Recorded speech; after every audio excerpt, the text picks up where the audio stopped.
దీంట్లో ఏమవుతుంది అంటే బ్రెయిన్లో ఏవైతే నరాలు ఉంటాయో ఒక పర్టికులర్ ఏరియా దాంట్లో డోపమిన్ అనే పదార్థం తయారు చేసే నరాలు క్రమేణా క్షీణిస్తా పోతాయి. ఈ వాసన ఎబిలిటీ తగ్గిపోవడం మనం చూసింటాం. కోవిడ్ అప్పుడు చాలామందికి వాసన సరిగా పట్టట్లేదని చెప్పేసి అనుకున్నాం కదా. అట్లనే పార్కిన్సన్స్ జబ్బులో కూడా ఈ వాసన పసిగట్టే తత్వం తగ్గిపోతుంది.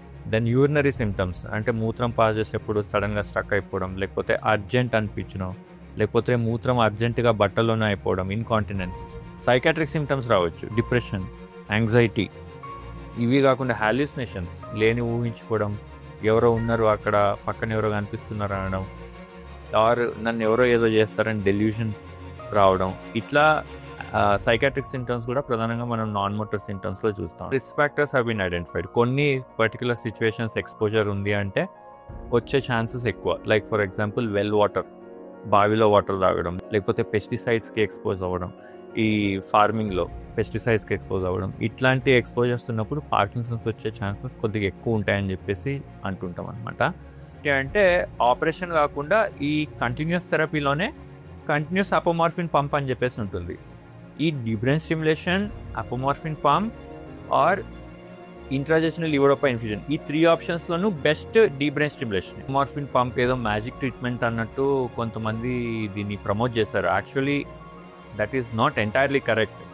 ఇప్పటికీ కూడా పార్కిన్సన్స్కి క్యూర్ అనేది లేదు.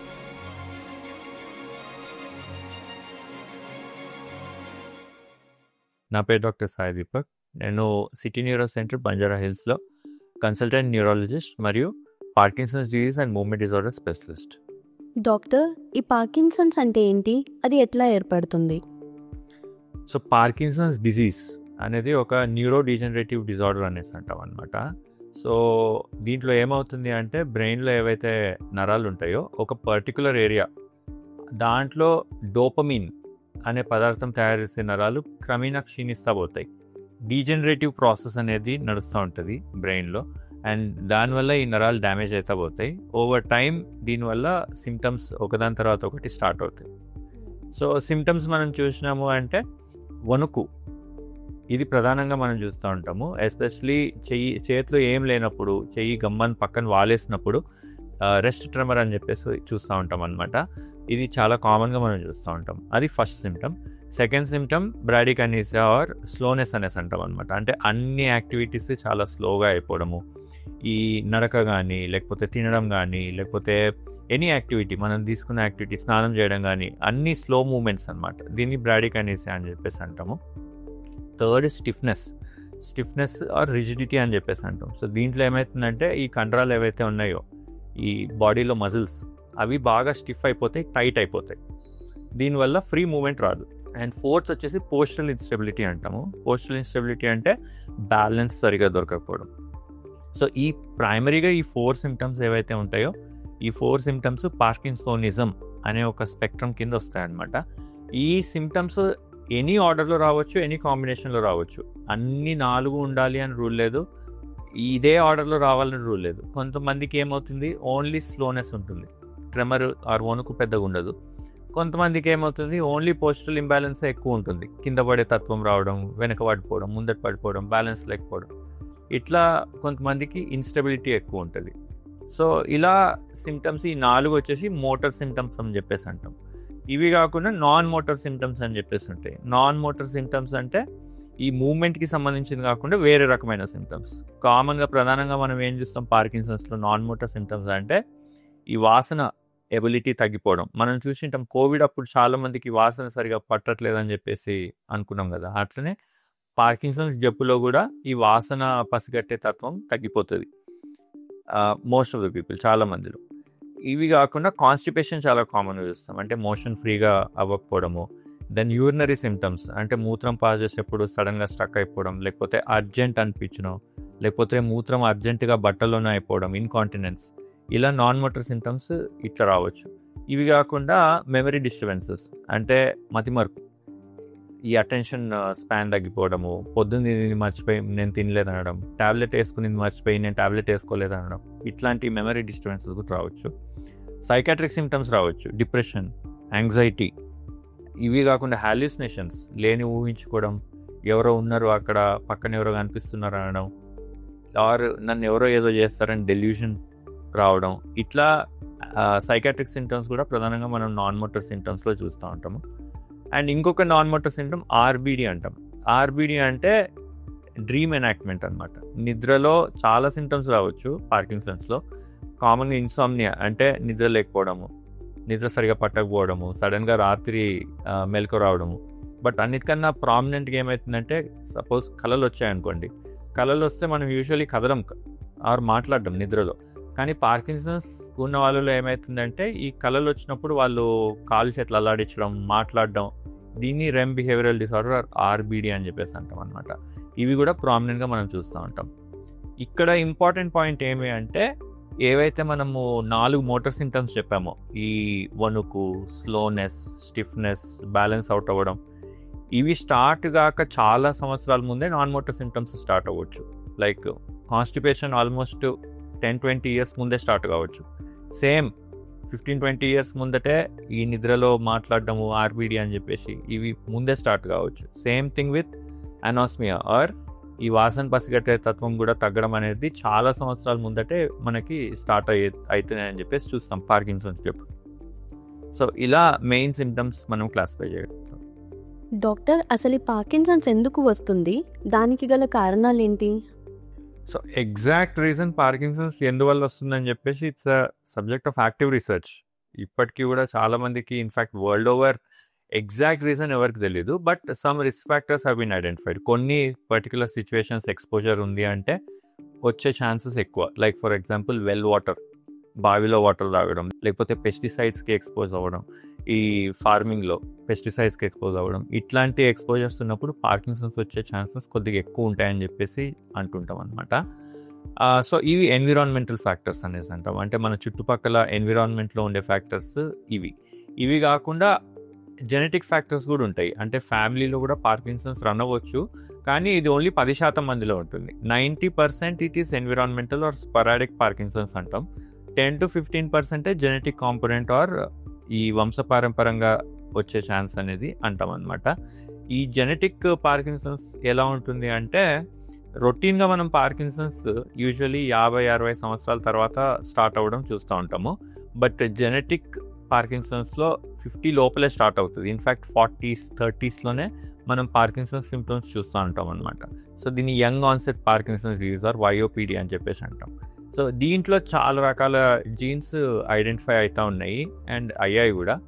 బట్ ఓవరాల్ పర్సంటేజ్ వైజ్ మనం చూసినాము అంటే 10-15% వరకే జెనెటిక్ కాంపోనెంట్ అనేది ఉంటుంది.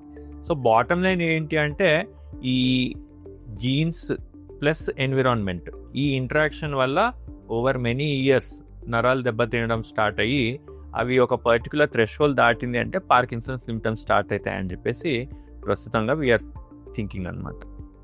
డాక్టర్, ఈ పార్కిన్సన్స్ని ఎట్లా డయాగ్నోసిస్ చేయాలి? సో మెయిన్గా పార్కిన్సన్స్ డయాగ్నోసిస్ అనేది క్లినికల్గా చేస్తాం. అంటే ఈ ఎగ్జామినేషన్ చేసి ట్యాబ్లెట్ ఇవ్వకుండా ఎట్లుంటారు, ట్యాబ్లెట్ ఇచ్చినాక ఎట్లా చేంజెస్ వస్తున్నాయని చెప్పేసి చూసి దాని ప్రకారం డయాగ్నోస్ చేస్తాం అనమాట. స్పెసిఫిక్గా చెప్పాలి అంటే మనం క్లినిక్లో ఆన్ ఆఫ్ టెస్ట్ అని చెప్పేసి చేస్తాం. సో పార్కిన్సన్స్ సిమ్టమ్స్ ఏవైతే ఉంటాయో, ఆ సిమ్టమ్స్ ఏవైతే 4 చెప్పామో, ఆ సిమ్టమ్స్ ఉన్నప్పుడు దాన్ని ఆఫ్ స్టేట్ అనేసి అంటాం. మనం ఈ డోపమిన్ డెఫిషియన్సీ వల్ల ఈ పార్కిన్సన్ సిమ్టమ్స్ వస్తాయని మనకు తెలుసు. సో దానికి ట్రీట్మెంట్ వచ్చేసి మనము లీవోడోపా అనే ట్రీట్మెంట్ ఇస్తాం. లీవోడోపా ట్యాబ్లెట్లు ఉంటాయి, ఆ ట్యాబ్లెట్లు ఇస్తాం అనమాట. ట్యాబ్లెట్లు ఇచ్చినాక ఏమవుతుంది అంటే, ఒక అర్ధగంటకి ఈ symptoms or half an hour to 1 అవర్కి ఈ సిమ్టమ్స్ అన్నీ డౌన్ అయిపోతాయి. సో ఆ ట్యాబ్లెట్ ఎఫెక్ట్ స్టార్ట్ అవుతుంది. సో ట్యాబ్లెట్ ఎఫెక్ట్ స్టార్ట్ అవ్వడాన్ని ఆన్ అనేసి అంటాం, ఆన్ స్టేట్ అనేసి అంటాం. ఆ ఆన్ స్టేట్లో ఆల్మోస్ట్ ఒక 4 hours to 5 hours ఉంటారు ఎవరైనా కానీ పేషెంట్స్. ఆ 4 or 5 hours ట్యాబ్లెట్ పనిచేసే టైంలో పార్కిన్సన్ సిమ్టమ్స్ ఆల్మోస్ట్ మాయమైపోయింటాయి. వాళ్ళు కంప్లీట్ నార్మల్ ఫీలింగ్లో ఉంటారు అనమాట. సో ఆ 4-5 hours దాటిపోయింది అంటే మళ్ళీ పార్కిన్సన్ సిమ్టమ్స్ వాపస్ వస్తాయి. సో అంటే ట్యాబ్లెట్ పనిచేయట్లేదు అని చెప్పేసి అర్థం. So tablet of. సో ఇట్లా ఆన్ ఆఫ్ స్టేట్స్ అనేవి పార్కిన్సన్స్ జబ్బులో చూస్తూ ఉంటాం అనమాట. ట్యాబ్లెట్ పనిచేసేటప్పుడు ఆన్, ట్యాబ్లెట్ పనిచేయట్లేదు అంటే ఆఫ్. సో క్లినిక్లో మనం ఏం చేస్తామంటే, యూజువల్లీ మార్నింగ్ పిలుస్తాము, ఏం తినకుండా బ్రేక్ఫాస్ట్ లేకుండా రమ్మని చెప్పేసి పిలుస్తాము, ఏం టాబ్లెట్లు వేసుకోకుండా రమ్మని చెప్పేసి పిలుస్తాం. పిలిచి ఏం చేస్తామంటే వాళ్ళు ఆఫ్ స్టేట్లో ఉంటారు, ఎందుకంటే టాబ్లెట్లు ఏం వేసుకొని ఉంటారు కదా, సో వాళ్ళు ఆఫ్ స్టేట్లో ఉంటారు. జబ్బు లక్షణాలన్నీ క్లియర్ కట్గా మనకు కనిపిస్తూ ఉంటాయి. హాస్పిటల్కి వచ్చాక మనం ఏం చేస్తామంటే స్పెసిఫిక్ లివోడోపా టాబ్లెట్ ఏదైతే చెప్పినామో డోపమిన్ సబ్స్టిట్యూట్, అవి మనమే ఇస్తాం. ఇచ్చినప్పుడు ఒక అర్ధగంటకి గంటకి ఆ సిమ్టమ్స్ అన్ని తగ్గిపోతాయి. సో ఈ తగ్గడం అనేది మోస్ట్ ఇంపార్టెంట్ డయాగ్నోస్టిక్ ఫీచర్ పార్కిన్సన్స్లో. క్లినిక్లో మనం ఈజీగా డయాగ్నోస్ చేయొచ్చు. పార్కిన్సన్స్ జబ్బులో మనం చూసినామంటే ఆల్మోస్ట్ 70-80% ఇంప్రూవ్మెంట్ మనం క్లియర్గా చూస్తాము. కొంతమందికి 90-100% ఇంప్రూవ్మెంట్ కూడా మనం చూస్తూ ఉంటాం అనమాట. ఇది క్లినికల్ డయాగ్నోసిస్. కొంతమందిలో ఏమవుతుంది అంటే మనకి డౌట్ఫుల్ ఉంటుంది, బార్డర్ లైన్ వస్తుంది, సే 30% or 40% improvement because of various factors, like ఒక్కోసారి తినేసి వచ్చింటారు, ఆర్ ఇంట్రెన్సిక్గా వాళ్ళు లివోడోపా రెస్పాన్సిబిలిటీ అంత ఉండకపోవచ్చు. సో ఇట్లాంటి సిచ్యువేషన్స్లో మనకి ఏమైనా బార్డర్ లైన్ ఉంది అంటే, ఆర్ ఏమైనా డౌట్ ఉంది అంటే కొన్ని రకమైన టెస్ట్ ఉంటాయి, లైక్ డాట్ స్కాన్ అని చెప్పేసి చేస్తాం అనమాట. డాట్ స్కాన్లో ఏం చేస్తాము అంటే ఒక చిన్న ఇంజెక్షన్ ఇస్తారు. ఆ ఇంజెక్షన్ ఇచ్చేసి ఆ డోపమిన్ ఏదైతే లెవెల్స్ బ్రెయిన్లో ఎంత ఉన్నాయి అవి మనం అసెస్మెంట్ చేయగలుగుతాం. సో పార్కిన్సన్స్ జబ్బులో డోపమిన్ లెవెల్స్ తక్కువ ఉంటాయి బేసల్ గ్యాంగ్లియా అనే ఏరియాలో. సో ఈ ఏరియాస్ మీద మనం ఫోకస్ చేసి చూసి డయాగ్నోసిస్ డోపమిన్ తక్కువ ఉందా లేదా అని చెప్పేసి కూడా డైరెక్ట్గా విజువలైజ్ చేసే కెపాసిటీ కూడా ఉంది ఇప్పుడు ఉన్న టెస్ట్లో. What ever said and done, finally diagnosis is clinical. మెయిన్గా ఈ ట్యాబ్లెట్ ఏదైతే లివోడోపా మనం ట్యాబ్లెట్ ఇస్తామో ఆ ట్యాబ్లెట్కి రెస్పాన్స్ బాగుంది అంటే మోస్ట్ ఆఫ్ ద టైమ్స్ అది పార్కిన్సన్స్ డిజీజ్ ఆర్ పార్కిన్సన్స్ జబ్బు. డాక్టర్, పార్కిన్సన్స్ డయాగ్నోజ్ అయ్యింది అంటే దాన్ని ఇంకా పెరగకుండా ఆపగలుగుతామా? So right now the answer is no. దాన్ని పెరగకుండా ఆపేకైతే ట్రీట్మెంట్ లేదు. ఏవైతే మనము డోపమిన్ నరాలు డ్యామేజ్ అవుతున్నాయో బ్రెయిన్లో, ఆ డ్యామేజ్ని ఆపేకైతే ప్రస్తుతానికి ట్రీట్మెంట్ లేదు. అండ్ చాలా రీసెర్చ్ దాంట్లో నడుస్తూ ఉంది. ఏ ట్రీట్మెంట్ మనం ఇస్తున్నాం కానీ అది సిమ్టమాటిక్ ట్రీట్మెంట్. అంటే మనం సపోజ్ మెడికల్ ట్రీట్మెంట్ మందులతో ఇస్తున్నాం, లేకపోతే సర్జికల్ ట్రీట్మెంట్ చేస్తున్నాం అడ్వాన్స్ పార్కిన్సన్స్లో, ఇవన్నీ కూడా సిమ్టమ్స్ని తగ్గించేదే కానీ ఈ లోపల నరాల డ్యామేజ్ని అయితే తగ్గించవు. ఓన్లీ ఒక ఆస్పెక్ట్ కొంచెం ఈ డిజీజ్ని ఆపగలుగుతుందేమో అని చెప్పేసి ఒక ఆస్పెక్ట్ ఉంది, అది exercise, physical activity. Daily exercise, stretching కానీ వాకింగ్ కానీ all these can help. So పార్కిన్సన్స్ని కొద్దిగొప్పో కాస్త తగ్గించవచ్చు రేట్ ఆఫ్ ప్రోగ్రెషన్ అంటే ఈ ఫిజికల్ యాక్టివిటీ, ఫిజికల్ ఎక్సర్సైజ్, అది ఫస్ట్. సెకండ్ వచ్చేసి మెడికేషన్ నేను మీకు చెప్పాను ఆల్రెడీ. ఈ డోపమిన్ సబ్స్టిట్యూట్ మెడికేషన్స్ అనేవి చాలా బాగా పనిచేస్తాయి, ఎక్సలెంట్ రెస్పాన్స్ ఉంటుంది. ఇది ఇంపార్టెంట్ పాయింట్ ఏమి దీంట్లో అంటే, ఈ పార్కిన్సన్స్ ఆర్ పార్కిన్సోనిజం ఏవైతే 4 సిమ్టమ్స్ చెప్పామో ఇది 2 టైప్స్ ఉంటుంది. ఒకటి Parkinson disease are idiopathic PD అని చెప్పేసి అంటాము.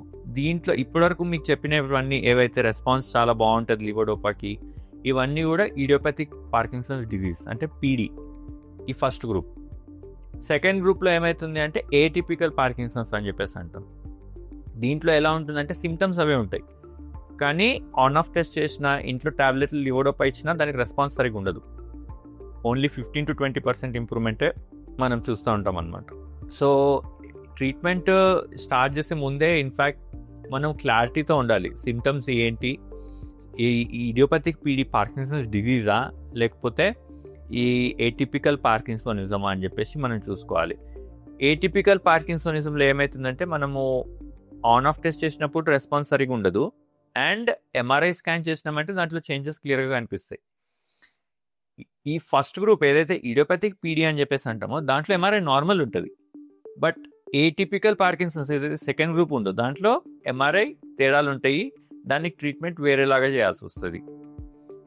సో ఎప్పుడైనా సరే పార్కిన్సన్స్ సిమ్టమ్స్తో మన దగ్గర పేషెంట్ వచ్చారు అంటే ఫస్ట్ మనం ఐడెంటిఫై చేయాల్సింది ఈ ఫస్ట్ గ్రూప్ అంటే పార్కిన్సన్ డిజీజ్ పీడీయా లేకపోతే సెకండ్ గ్రూప్ ఏటిపికల్ పార్కిన్సన్స్ అని చెప్పేసి మేము వి ట్రై టు ఐడెంటిఫై అనమాట.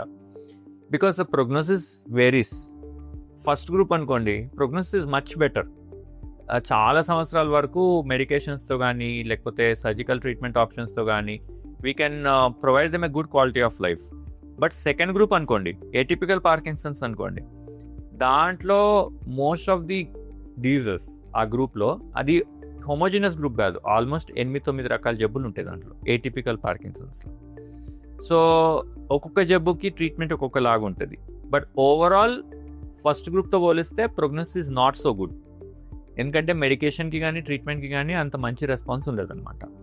సో ఇది ఒక ఆస్పెక్ట్. దెన్ థర్డ్ ఆస్పెక్ట్, ట్రీట్మెంట్లో అడ్వాన్స్డ్ పార్కిన్సన్స్ వచ్చింది అంటే మనకి అడ్వాన్స్ ట్రీట్మెంట్ ఆప్షన్స్ ఉంటాయి. లైక్ డీప్ బ్రెయిన్ స్టిమ్యులేషన్ కానీ, లేకపోతే అపోమార్ఫిన్ పంప్ అని చెప్పేసి ఒక ఇంజెక్షన్ ఉంటుంది, ఆ ఇంజెక్షన్ కానీ, లేకపోతే లీవోడోపా ఇంట్రాజెనల్ ఇన్ఫ్యూజన్ అని చెప్పేసి ఉంటుంది. డైరెక్ట్ పొట్టలోకి కంటిన్యూస్గా డోపమిన్ సబ్స్టిట్యూట్ చేస్తూ ఉంటాం అనమాట. సో ఇట్లా డిఫరెంట్ ట్రీట్మెంట్ ఆప్షన్స్ మన దగ్గర ఉంటాయి. డాక్టర్, పార్కిన్సన్స్ ఏ స్టేజ్లో ఉన్నప్పుడు మనం డాక్టర్స్ని కన్సల్ట్ చేయొచ్చు? సో ఇది చాలా ఇంపార్టెంట్ క్వశ్చన్. సో ఏమవుతుంది అంటే పార్కిన్సన్స్ డిజీజ్ పెరిగే కొద్దీ, లైక్ ఇందాక మీకు చెప్పినా కదా, అది జబ్బు పెరిగే కొద్దీ నరాలు క్షీణిస్తూ పోతాయి, దానివల్ల టాబ్లెట్ ఎఫెక్ట్ అనేది తగ్గుతూ పోతుంది. అండ్ ఇమాజిన్ ఎవ్రీ 2 అవర్స్కి ఒక టాబ్లెట్ తీసుకోవాలి అంటే వాళ్ళ క్వాలిటీ ఆఫ్ లైఫ్ ఎంత డిఫికల్ట్ ఉంటుంది, యూ కెన్ అండర్స్టాండ్. సో ఇక్కడ ఇష్యూ ఏమవుతుంది అంటే టాబ్లెట్ పల్సటైల్ స్టిమ్యులేషన్ ఇస్తుంది. సో 2 అవర్స్కి ఒకసారి టాబ్లెట్ తీసుకుంటే అది ఒక 1 అవర్ పనిచేస్తుంది, తర్వాత మళ్ళీ ఎఫెక్ట్ పోతుంది. మళ్ళీ 2 అవర్స్కి మళ్ళీ టాబ్లెట్ తీసుకుంటే మళ్ళీ గంట పనిచేస్తుంది, మళ్ళీ దాని ఎఫెక్ట్ పోతుంది. సో టాబ్లెట్ తీసుకున్నప్పుడు పనిచేస్తుంది, దాని ఎఫెక్ట్ పోతూనే మళ్ళీ సిమ్టమ్స్ మళ్ళీ స్టార్ట్ అవుతాయి. సో దీన్ని పల్సటైల్ ప్రాబ్లం అని చెప్పేసి అంటాం అనమాట. దీన్ని ఓవర్కమ్ చేయడానికి మన దగ్గర అడ్వాన్స్ ట్రీట్మెంట్ ఆప్షన్స్ ఉంటాయి. లైక్ డీప్ బ్రెయిన్ స్టిమ్యులేషన్ ఒక most important advance treatment option. దీంట్లో ఏం చేస్తాము అంటే ఇది సర్జికల్ ట్రీట్మెంట్. చిన్న రంధ్రాలు చేస్తాము స్కల్ మీద, అంటే పుర్రలోకి, అండ్ బ్రెయిన్కి యాక్సెస్ చేస్తాము. యాక్సెస్ చేసి ఎక్కడైతే మనకి బ్రెయిన్లో సర్క్యూట్ ప్రాబ్లం అవుతుందో ఆ సర్క్యూట్ దగ్గర చిన్న వైర్స్ పంపుతాం. ఆ వైర్స్ పంపేసి ఏం చేస్తాము అంటే స్కిన్ కింద నుంచి ఒక చిన్న బ్యాటరీ పెడతాము. బ్యాటరీ ఛాతీ మీద పెడతాం అనమాట. Usually on the right side of the chest skin కింద బ్యాటరీ పెడతాం. అండ్ ఆ బ్యాటరీని ఆన్ చేసినాము అంటే 24 గంటలు అది పనిచేస్తూనే ఉంటుంది. సో ఏదైతే సర్క్యూట్లో ప్రాబ్లం అవుతుందో ఆ సర్క్యూట్లో కరెంట్ కంటిన్యూస్గా వెళ్తూ ఉంటుంది, కాబట్టి ఆ సర్క్యూట్ సరిగా పనిచేయడం స్టార్ట్ అవుతుంది. దీంతో అడ్వాంటేజ్ ఏంటి, ఈ పల్సటైల్ ప్రాబ్లం ఏదైతే ఉందో టాబ్లెట్ ఇచ్చినప్పుడు పనిచేయడం, ఎఫెక్ట్ పోతూనే మళ్ళీ సిమ్టమ్స్ రావడం, ఇట్లా కాకుండా కంటిన్యూస్గా ఒకటే మాదిరి ఈ కరెంట్ పోతూ ఉంటుంది బ్రెయిన్లో. అది ఫస్ట్ పాయింట్. సెకండ్ పాయింట్ ఏంటి అంటే ఇప్పుడు మనం టాబ్లెట్ తీసుకున్నాం అనుకోండి, ఆ టాబ్లెట్ ఓన్లీ బ్రెయిన్లో ఎక్కడ ప్రాబ్లం ఉందో అక్కడ ఒక్కటే పనిచేయదు, బ్రెయిన్ అంతా పనిచేస్తుంది, ఎక్కడ అవసరం లేదో అక్కడ కూడా పనిచేస్తుంది. దానివల్ల సైడ్ ఎఫెక్ట్స్ వస్తాయి. సో ఈ కరెంట్ స్టిమ్యులేషన్ డీప్ బ్రెయిన్ స్టిమ్యులేషన్తో అడ్వాంటేజ్ ఇంకోటి ఏంటి అంటే ఎక్కడైతే సర్క్యూట్ ప్రాబ్లం ఉందో అక్కడే మనం వైర్లు పెడతాం, కాబట్టి remaining brain is free. Normal brain ఏదైతే ఉందో అక్కడ వర్క్ చేయదు, ఇది అవసరం లేని చోట అంతా పని చేయదు. సో దానివల్ల సైడ్ ఎఫెక్ట్స్ తగ్గుతాయి. మూడో అడ్వాంటేజ్ ఏంటి అంటే ఈ కరెంట్ మనం ఒకసారి స్టార్ట్ చేసినాము అంటే డీప్ బ్రెయిన్ స్టిమ్యులేషన్ ద్వారా టాబ్లెట్ డోస్ 50% తగ్గించవచ్చు. ఇన్ఫ్యాక్ట్ మనం సర్జరీ చేసిన నెక్స్ట్ డే టాబ్లెట్ డోసేజ్ 50% తగ్గించేస్తాం. సో టాబ్లెట్ డోస్ తగ్గుతుంది కాబట్టి దానివల్ల వచ్చే సైడ్ ఎఫెక్ట్స్ కూడా తగ్గిపోతాయి అన్నమాట. అట్ దిస్ పాయింట్ టాబ్లెట్ వల్ల సైడ్ ఎఫెక్ట్ అంటున్నాం. ఏం సైడ్ ఎఫెక్ట్స్ రావచ్చు, మల్టిపుల్ సైడ్ ఎఫెక్ట్స్ రావచ్చు టాబ్లెట్స్ వల్ల. ఒకటి కళ్ళు తిరగడం, ఎస్పెషలీ నిల్చున్నప్పుడు సడన్గా కళ్ళు తిరిగినట్టు అనిపించడం, కొంతమంది కాలవాపులు రావచ్చు, కొంతమందికి టాబ్లెట్స్ వల్ల హాల్యూసినేషన్స్ రావచ్చు, ఎవరో ఉన్నారు లేనివి కనిపించడం, ఇట్లాంటివి టాబ్లెట్స్ వల్ల కూడా అవ్వచ్చు అనమాట. బట్ అన్నిటికన్నా ఇంపార్టెంట్ ఏంటి అంటే డిస్కైనీసియాస్ అంటాం. టాబ్లెట్ ఎఫెక్ట్ పీక్లో ఉన్నప్పుడు ఏమవుతుంది అంటే ఎక్స్ట్రా మూమెంట్స్ వస్తాయి, ఆల్మోస్ట్ డాన్సింగ్ లాగా చేస్తూ ఉంటారు పేషెంట్స్. సో దీనిలోని డిస్కైనీసియాస్ అని చెప్పేసి అన్నాం. సో ఇవన్నీ టాబ్లెట్స్ వల్ల వచ్చే చాలా సైడ్ ఎఫెక్ట్స్ మనం సర్జికల్ థెరపీ ఒకసారి చేసినాము అంటే ఆల్ దీస్ కెన్ రిడ్యూస్. ఎందుకు అంటే టాబ్లెట్ డోసెస్ తగ్గిపోతుంది, 50% మనం తగ్గించేస్తాం అనమాట. సో డీప్ బ్రెయిన్ స్టిమ్యులేషన్ అనేది ఒక రెవల్యూషనరీ ట్రీట్మెంట్ ఆప్షన్.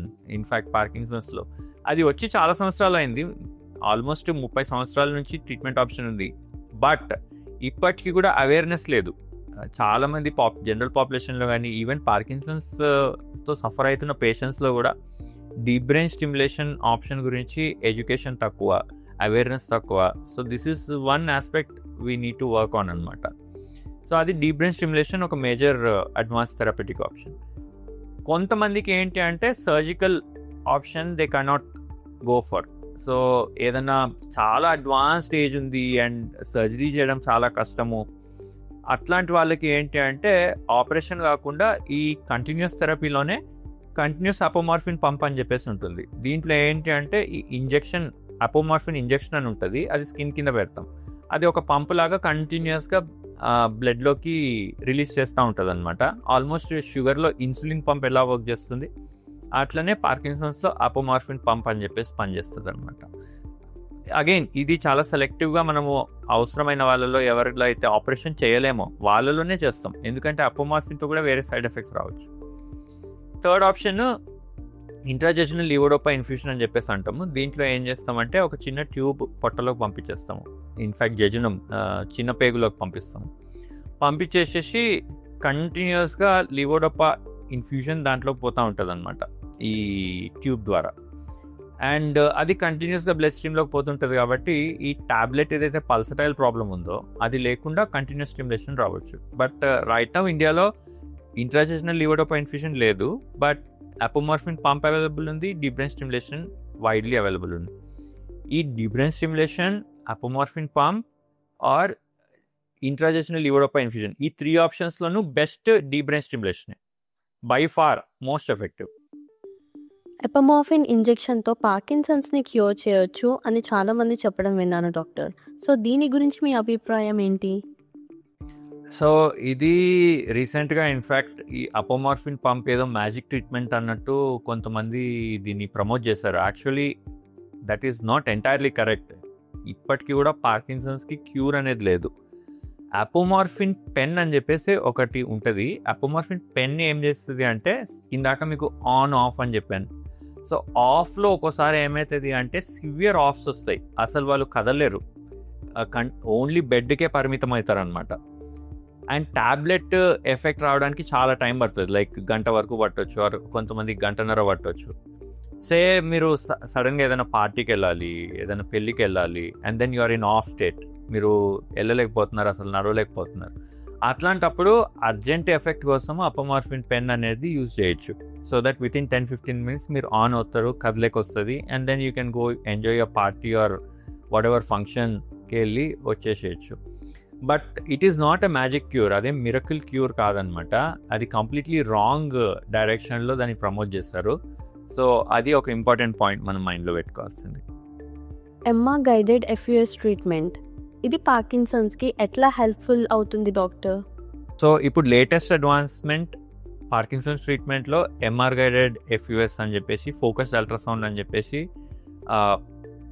లేటెస్ట్గా వచ్చింది. సో దీంట్లో ఏం చేస్తారు అంటే అల్ట్రాసౌండ్ వేవ్స్ యూజ్ చేస్తాము. అల్ట్రాసౌండ్ వేవ్స్ యూజ్ చేసి ఒక particular area of the brain మీద టార్గెట్ చేసి ఏవైతే పార్కిన్సన్స్లో సర్క్యూట్స్ అబ్నార్మల్ ఉన్నాయో ఆ సర్క్యూట్స్ని మాడిఫై చేసేకి ట్రై చేస్తాం.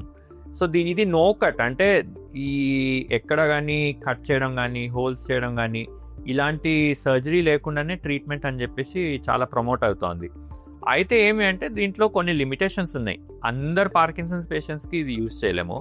ఇది మెయిన్గా ఒక సైడే సిమ్టమ్స్ చాలా వరకు పరిమితమై ఉన్నాయి అన్న పేషెంట్స్కి మాత్రమే ఈ MR guided focus ultrasound use చేయొచ్చు. ప్రాబ్లం ఏంటి అంటే Parkinson's invariably it progresses to opposite side. అంటే సపోజ్ ఇనీషియల్గా ఒక సైడ్ సిమ్టమ్స్ ఎక్కువ ఉన్నా కానీ ఒక 4 సంవత్సరాల తర్వాత కానీ లేకపోతే 8 సంవత్సరాల తర్వాత కానీ ఆపోజిట్ సైడ్ కూడా పాకుతుంది.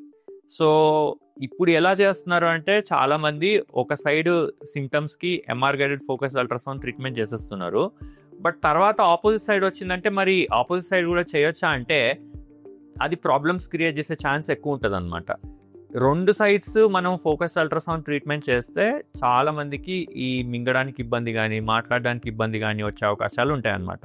సో ఫోకస్ అల్ట్రాసౌండ్ డెఫినెట్లీ ఒక మేజర్ అడ్వాన్స్మెంట్ పార్కిన్సన్స్ డిజీజ్ ట్రీట్మెంట్లో. బట్ అది చాలా సెలెక్టివ్గా యూస్ చేస్తేనే యూస్ఫుల్గా ఉంటుంది. ప్రతి ఒక్కరికి ఎంఆర్ గైడెడ్ ఫోకస్ అల్ట్రాసౌండ్ మనం యూస్ చేయలేం. జనరల్గా ఫ్రీజింగ్ స్టేజ్లోకి పార్కిన్సన్స్ పేషెంట్స్ వెళ్ళినప్పుడు వాళ్ళు దాని నుండి బయటపడడానికి ఏమన్నా టిప్స్ ఉన్నాయా డాక్టర్? సో ఇది actually walking problem, freezing of gate అని చెప్పేసి అంటాం, మరి ఫాగ్ అని చెప్పేసి అంటాం అనమాట. దీంట్లో ఏమవుతుంది అంటే కాళ్ళు ఆల్మోస్ట్ నేలకి అతుక్కపోయినట్టు, కాలు ముందటికి అడుగు పెట్టలేకుండా అట్లా అవుతుంది అనమాట. సో ఇలా ఫ్రీజింగ్ ఆఫ్ గేట్ అయినప్పుడు మనము కొన్ని స్పెసిఫిక్ సెన్సరీ ఫినామినా యూజ్ చేయొచ్చు. లైక్ ఫర్ ఎగ్జాంపుల్ ఈ లెఫ్ట్ రైట్ లెఫ్ట్ అని చెప్పేసి మనం చెప్పినప్పుడు లెఫ్ట్ అన్నప్పుడు లెఫ్ట్ అడుగు ముందటేయాలి. సో అట్లా క్లూస్ తీసుకుంటూ వాళ్ళు ముందటికి వెళ్ళే ఛాన్సెస్ ఉంటాయి. సో కొంతమందికి ఏం చేస్తాము, చప్పట్లు కొడతాం, ఈచ్ క్లాప్తో ఒక అడుగు వేయాలి. సో అది ఒక type of help.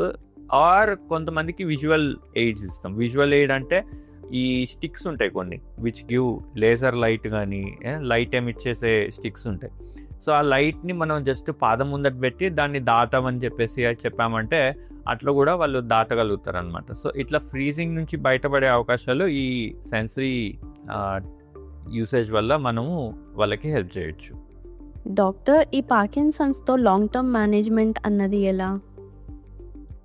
So Parkinson's అనేది లైఫ్ లాంగ్ ట్రీట్మెంట్. ఎందుకంటే వి నో దానికి క్యూర్ లేదు అండ్ అది పెరుగుతూనే పోతుంది. So and it's very dynamic. అంటే మీరు ఇప్పుడు పార్కిన్సన్స్ పేషెంట్ ఒక సిమ్టమ్తో ఉన్నారు అంటే 1 hour తర్వాత ఒకలాగుంటారు, 3 hours తర్వాత ఒకలాగుంటారు, 5 hours తర్వాత ఒకలాగుంటారు. సో ఒకటే రోజులో చాలా వేరియేషన్స్ ఉంటాయి. ఈ వేరియేషన్స్ అన్నీ కూడా డాక్టర్కి క్లియర్ కట్గా చెప్పాలి. సో దట్ మెడికేషన్ అడ్జస్ట్మెంట్ అవన్నీ దానిపైన డిపెండ్ అవుతాయి. ఫర్ ఎగ్జాంపుల్ ట్యాబ్లెట్ తీసుకున్నాక ఎంతసేపటికి ట్యాబ్లెట్ పనిచేయడం స్టార్ట్ అవుతుంది, ఎంతసేపు వరకు ట్యాబ్లెట్ పనిచేస్తుంది, దీని బేసిస్ మీదనే ఫ్రీక్వెన్సీ ఆఫ్ మెడికేషన్ కానీ లేకపోతే ఈచ్ టైం ఎంత ట్యాబ్లెట్ తీసుకోవాలి, ఇలా అడ్జస్ట్మెంట్ మెడికేషన్ డాక్టర్ అప్పుడే చేయగలుగుతాడు. So patient involvement, family involvement చాలా ఇంపార్టెంట్. లాంగ్ టర్మ్ మేనేజ్మెంట్లో చాలా ఇంపార్టెంట్ అనమాట.